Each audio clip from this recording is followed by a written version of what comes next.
சூர்யா வெற்றிகண்டார், நீங்கள் என்ன பார்க்குறீங்க?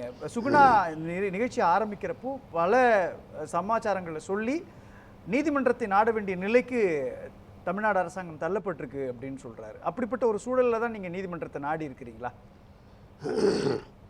அப்படி தான் நாங்கள் சொல்லணும், அதுவும் உண்மையும் கூட. ஆனால் நாங்கள் அதுக்கு மட்டுமா நீதிமன்றத்துக்கு போகிறோம்?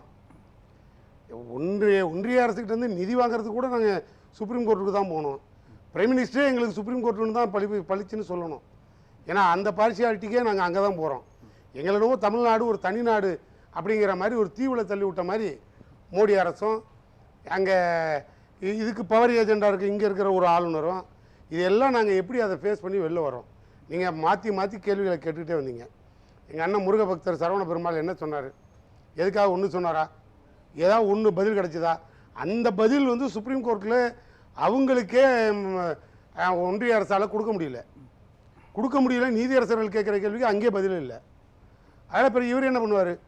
அதில் ஏதாவது ஒரு காப்பியை இவருக்கு அனுப்பியிருந்தா கூட 2 வார்த்தை சொல்லியிருப்பார்.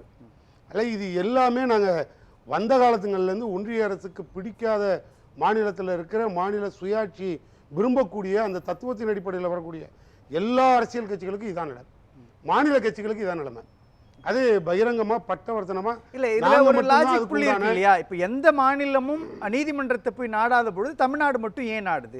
பஞ்சாப் நீதிமன்றத்தை நாடுனாங்க. பன்வாரிலால் புரோஹித் அவருடைய பட்ஜெட்டை தாக்கல் செய்யறது கூட இடையூறா இருக்கிறாருன்ற அடிப்படையில் போய் பேசுறப்போ பஞ்சாப் நீதிமன்றம் சொல்லிட்டாங்க, மக்களால் தேர்ந்தெடுக்கப்பட்ட அரசாங்கத்துக்கு தான் உண்டு, பட்ஜெட் நடத்துறதுக்கு அனுமதி கொடுங்கன்றாங்க, முடிஞ்சு போச்சு. இதுல மசோதாக்கள் விவகாரத்துல நீதிமன்றத்தை நாட வேண்டிய அவசியம் எந்த புள்ளியிலிருந்து உருவாகும்? இல்ல சார், உங்களுக்கு தான் எல்லாமே தெரியுமே. இந்த ஆளுநரோட நடவடிக்கைகளை இப்போ ஃபுல்லாக பார்த்தோம். ஒரு ஆளுநர் எதன் அடிப்படையில் இங்கே தமிழ்நாட்டுக்கு வந்தார், எதன் அடிப்படை, எந்த அஜெண்டாவை இவருங்க தமிழ்நாட்டுக்கு வந்தார், அந்த அஜெண்டாவை பர்ஃபெக்டாக அவர் ஃபில் பண்ணுறாரு. எந்த அஜெண்டா அடிப்படையில்? அவரோட ஆர்எஸ்எஸோட அஜெண்டாவில் வந்தார். எதுக்காக ஆதாரம் இருக்கு? நான் திரும்பி உள்ள தெளிவாக சொல்கிறேன். ஆர்எஸ்எஸோட வேலைகள் என்ன? திருவள்ளுவர் சிலைக்கு காவி சாயம் பூசுறது ஆர்எஸ்எஸோட வேலை. அப்போ இவர் என்ன பண்ணார்? இந்த நாட்டில் மத சார்பற்ற அந்த வரியை நீக்கணுங்கிறது அதனோட பாலிசி. இங்கே இவர் மதம் சார்ந்து நடக்கிறது ஆர்எஸ்எஸோட வேலை. இவர் அதே தான். ஒன்று நேராக போனால் உட்கார்ந்துருக்க எங்கே தமிழர்களோட காதில் பூவை சுற்றுறாரு, இல்லைன்னா காலனியில் போய் எல்லாருக்கும் பூணூலை போடுறாரு. அப்போ இது ரெண்டும் யார் செய்கிற வேலை? நல்லா பாருங்கள். ஏமாந்தா என் காதில் பூ சுற்றுறாரு, எனக்கு தான் அதிகாரம், நான் மசோதாவெல்லாம் திருப்பி அனுப்புவேன், அனுப்புனதில் புள்ளி கூட இல்லாமல் திருப்பி அனுப்புனாலும் நான் ஜனாதிபதிக்கு அனுப்பிடுவேன், கிடப்பில் போட்டால் அது செத்து போச்சுன்னு அர்த்தம். புரியுற மாதிரியே பேச. இல்லை, அதில் தானே விஷயம். இல்லை, நீங்கள் சொல்கிறது புரியுது சூர்யா வெற்றிகொண்டான். அதில் ஆளுநர் ஒரு மசோதாவை இந்த பீரியடுக்குள்ளே தான் முடிக்கணுன்ற ஷரத்தே இல்லையே சார். நீங்கள் இன்னும் ஓப்பனாகவே பேசலாம் சார். இவர் கூட சொன்னார் ஜனாதிபதிக்கு அப்படி இப்படின்னார். ஜனாதிபதி அரசியல் சாசன சட்டத்தை மீறி செயல்பட்டால் பாராளுமன்றத்தில் ஒரு தீர்மானம் கொண்டு வந்து ஆர்டிகல் 61 சொல்லுது சார், அவங்களே நீக்கலான்னு சொல்லுது. பவர் உள்ள ஜனாதிபதியை நீக்கிறதுக்கு அதிகாரம் இருக்குது, ஆனால் பவர் ஏஜெண்டாக இருக்க ஆளுநரை நீக்க அதிகாரம் இல்லை. என்ன சட்டங்கிறது எங்களுக்கும் தெரியல. இதனால தான் எங்கள் சிஎம் இங்கே எம்பிக்கள் கூட்டத்தில் கூட இங்கே பார்லிமெண்ட்டில் ஒரு சட்ட மாற்றத்தை கொண்டு வரதுக்கு இதை முன்மொழிங்கன்னு சொன்னோம். அப்போனா நாங்கள் எந்த அளவுக்கு டீப்பாக போய் பார்க்குறோம். அன்னைக்கு உடனே கேட்போம், காங்கிரஸோட கூட்டணியில் இருந்தோம், ஏன் அந்த ஆளுநருக்கு அதிகாரம் இல்லையா, அந்த ஆளுநர் அதிகாரத்தை அன்னைக்கு உருவக்கூடாதா, எங்களே திரும்பி கேட்குறீங்க. அன்னைக்கு ஆளுநருக்கு தாடி கம்மியாக இருந்தது, இன்னைக்கு தாடி நீண்டு அதனால் கத்திரிக்கோள் வச்சு வெட்டுற மாதிரி இருக்குது. எங்கே சார் அவர் எங்களை வந்து ஒரு மாநில ஆட்சி, மாநில சுயாட்சின்னு மாநில உரிமைக்கு தனியாக ஒரு குழு போட்டு உரிமையை வாங்கின கட்சி திமுக சார். தலைவர் கலைஞர், அந்த கட்சி தமிழ்நாடு, அது எல்லாருக்கும் தெரியும். அப்படியெல்லாம் நாங்கள் இருந்து இன்னைக்கு இந்த ஆளுநர் வந்ததுலேருந்து நீங்கள் இப்போ கூட சொன்னீங்க, காலையில் ஒரு மந்திரியை நீக்கிறாரு, உனக்கு அதிகாரம் இல்லைன்னு சொன்ன பிறகு ராத்திரியானா நான் வாபஸ் வாங்கிக்கிறேங்கிறாரு.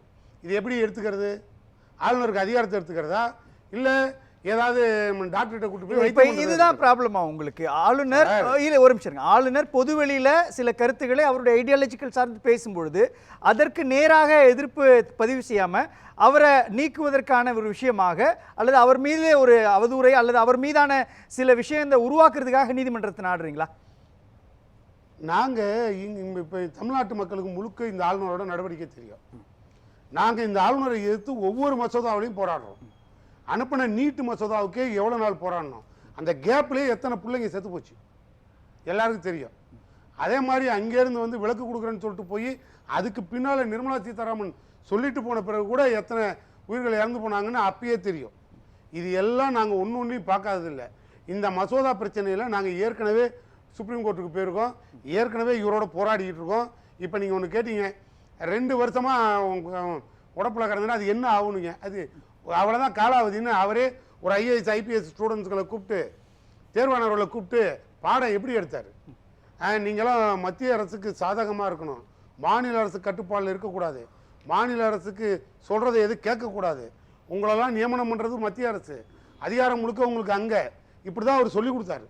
அந்த மாதிரி அவரோட வஞ்சம் எண்ணத்தை பாருங்க சார். இல்ல என்ன வஞ்சம், ஏன் ரொம்ப கடுமையான விமர்சனத்தை முன்வைக்கிறீங்க? நான் திரும்பி சொல்றேன், இப்ப பிரைம் மினிஸ்டர் மோடி எனக்கு ஒரு இயல்பா ஒரு சந்தேகம் வருது. நீங்க தமிழ்நாட்டினுடைய அரசியல் களத்தை ஆளுநர் வெர்சஸ் தமிழ்நாடு அரசாங்கம், குறிப்பா திமுக அரசாங்கம் அப்படின்னு கட்டமைக்கிறீங்களா சார்? நாங்க அப்படி கட்டமைக்க வேண்டிய அவசியமே இல்லையே சார்.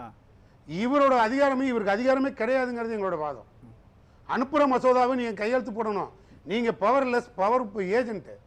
நான் இப்படி சொல்லணும், நீங்க ஆளுநரா இல்ல பாஜகவோட பவர் ஏஜென்டான்னு நீங்க இன்னும் நீங்க நினைக்கிறதா அங்க செய்யணும்.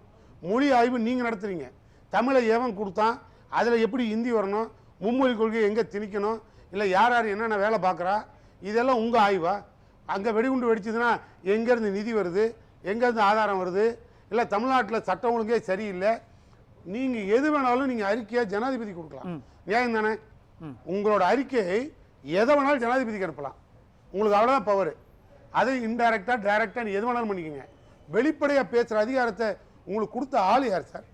தமிழ்நாடு அரசு இது அமைதி பூங்கான்னு சொல்கிறதுக்கே எனக்கு கூசுதுன்னு சொல்கிற அதிகாரத்தை கொடுத்த ஆள் யார்? நான் திரும்பி கேட்குறேன். அப்போ நீங்கள் உங்களோட செயல்பாடு என்ன? போவீங்க, அங்கே அமைதியாக இருந்தால் வைக்க போகிற கொளுத்தி விட்டுட்டு தமிழ்நாடு சட்டம் ஒழுங்கு சரியில்லைங்க. இல்ல அது அது அது நீங்க எப்படி சொல்றீங்க? அவர் எதிர்க்கட்சிகள் தமிழ்நாட்டினுடைய சட்டம் ஒழுங்கு பாதிப்பு குறித்து கொடுக்கக்கூடிய ரிப்போர்ட்டோட அடிப்படையில் சொல்லலாம். இன்னொன்று, தமிழ்நாட்டில் என்ன நடக்குதுன்றத காவல்துறை அதிகாரிகள் ரிப்போர்ட்டாக கொடுக்க வேண்டிய சூழல் இருக்கு இல்லையா ஆளுநர்? அந்த அடிப்படையில் கூட அவர் முடிவெடுக்கலாம்ல, அந்த அடிப்படையில் கூட கருத்துக்களை சொல்லலாம்ல சார். அந்த அடிப்படையில் அதிகாரிகளை கூப்பிட்டு ஆய்வு பண்ணுற இடத்துலயே நீங்கள் வரக்கூடாதுங்கிறது எங்களோட வாதம். எடப்பாடி சீமா இருக்கும்போது ஆளுநர் வெளியில் அதிகாரிகளை வச்சு ஆய்வு நடத்தினார். எதிர்கட்சி அன்னைக்கு இருந்த முதலமைச்சர் அன்னைக்கு போராட்டம் நடத்தினீங்க, போராட்டம் நடத்தி அதுக்கப்புறம் ஆளுநர் வெளியிலே வரல. ஆனா இன்னைக்கு அன்னைக்கு எடப்பாடி இருக்கும்போதே எதிர்கட்சியா நாங்க என்ன வேலை பார்த்தோம்? அதிகாரம் உங்களுக்கு கிடையாதுன்னு சொன்னோம், மாநில உரிமை பறிக்கப்படுதுன்னு சொன்னோம். இன்னைக்கு நீங்க உட்கார்ந்து என்ன வேலை பார்க்குறீங்க? நீங்க 10 தாட்டி கேட்டாலும் ஒரே கேள்விக்கு பதிலாக தான், அதிகாரம் உங்களுக்கு கிடையாது சார், நீங்க ஏஜென்ட், முடிஞ்சா திருப்பி அனுப்புங்க, இல்லையா அங்க அனுப்புங்க, இந்த 2 தவிர ஒன்று வரணும். இப்ப சுப்ரீம் கோர்ட் கேட்குது, என்ன நீங்க நினைச்சிட்டு இருக்கீங்க? உங்களுக்கு யார் அஜெண்டா கொடுக்கறதுன்னு. இப்ப பிரைம் மினிஸ்டர் மோடி பார்லிமெண்ட்ல என்ன பேசினாரு?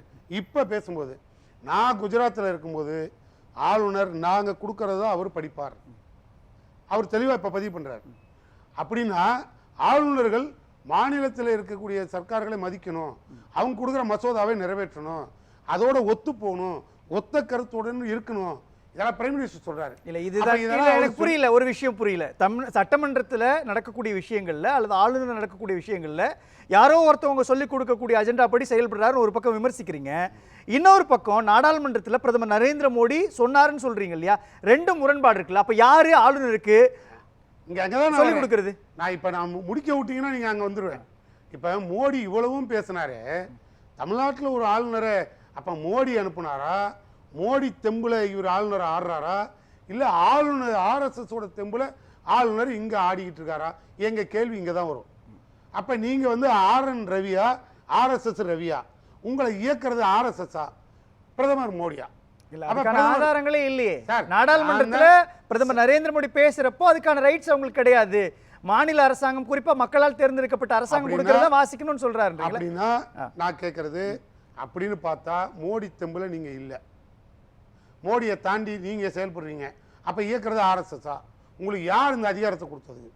ஒரு பிரைம் மினிஸ்டரே இந்த மாதிரி அங்க பேசுறாரு பார்லிமெண்ட்ல பேசலாம், ஆனா இங்க பதில் என்ன வருதுன்னு கேட்டா அது ஏட்டிக்கு போட்டியா வருது. அப்ப என்ன நீங்க பிரதமர் மோடி தெம்புல இருக்கீங்களா, இல்ல அவரை ஒரு சொம்பா பாக்குறீங்களா? பேசலாம், இல்ல கடுமையான விமர்சனம் வேணா ஒரு பிரதமர் நரேந்திர மோடி. நீங்க கேட்டதுக்காக நான் பேசுறேன், உங்களுக்கான நேரம் முடிச்சு நான் மீண்டும்